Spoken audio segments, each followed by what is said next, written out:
तंदूर में रोटी पक रहे, सुपरवाइजर उधर बैठे हैं, तो उस्ताद अपना सेटिंग कर रहे 7 बजे का।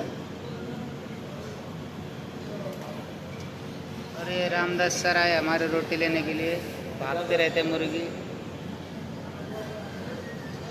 अभी आर्डर वार्डर कुछ भी नहीं, किचन पूरा खाली है, बैठ रहे घूम रहे इधर उधर। आज ही नया आया गांव से, बहुत दिन बाद, 3-4 महीने बाद आए। पर्सनल बात कर रहे हैं अपना उस्ताद के साथ।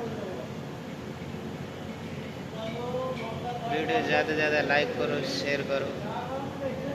तो फ़ोन भी चालू है, गुरु उधर कपड़ा मार रहे हैं अभी।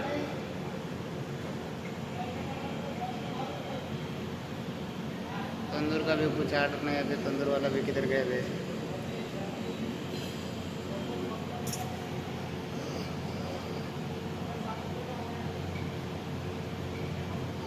उस्ताद जी कटिंग भी कर रहे, फ़ोन भी कर रहे, दो काम एक साथ।